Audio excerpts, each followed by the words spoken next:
rasuulkeena sallallahu alayhi wasallam maalin maalmaha ka mid ah waxaa uu umaaday naag waayeel ah waxay weydiisatay rasuulka ilaahay iga togsi aan jannada u galo rasuulka sallallahu alayhi wasallam wuxuu ugu jawaabay naag cajuus oo waayeel jannada ma galayso naagtii inay naxdii ay baxday wuxuu dhahay kaale ma maqli miyaa oo dhahay innaa ansha'naahunna inshaa'a fajacalnaahunna abkaara waxaa laga wadaa anagaa ka dhigni gabdhaha jannada galaayo kuwa da'yaroo bikaa quruxleeda waa ku salaamiyaa qaar kaa qaad abuu macaani abbaa waa kaa heliye lambarkaaga ma ii reebi kartaa maxaa diidaya abuu wiil qurux badan baa tahay abbaay aada umahadsantaa kii maanta soo bartaa wacaaye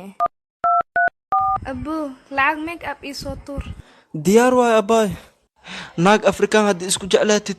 dhibkaanay leedahay lacag ii soo tuur lee ku jire aadan kuu jeclaa abbaayo aboo daacad may kaa tahayni haa abbaay daacada iga tahay kow facebookaada baasweedkiisa sii labo whatsappkana iska dalee instagramkani sawir khatar ma soo dhigi kartid taada kalena facebookaada waxaa ku qortaa inaanaa qabtid abbaay jecel lee mee kaa tahay mis afgambiyaa iigu samaynaysaa kamaali hee walaashii shuushu maanta aad iyo aada u qurux badan tahay iga daayey hadda ma qurux badanah ma aqaan walaa waxaan ku dhaho hee walaalkey taas maa dhib lehe beentaa kuu sheegi leh ma ii sheegtido abbaay waa ku jeclahay wallaahi xabiibi jacaylka dhabti ahaayan kuu qabaa dartaada wax walboo ii dhahdid waa u samayn karaa hadiyad qaali ah oo faraanti dahab ku jiran kuu wadaa xabiibi aboo runtaa miya hadda miyay wadaa hadiyadda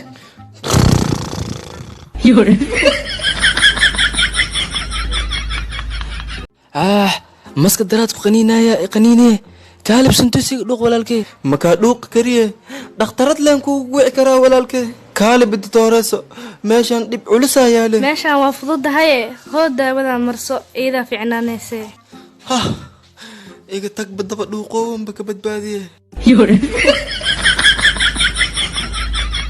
saddexdan qayb soo socoto naagaha yaa lagu shukaansanin walaalayaalow kow naag 5 cunug wadato labo naag shaxlee ah iyo gabar yar oo 15 sano jirto baby ii waran basee tahay xaaladaadana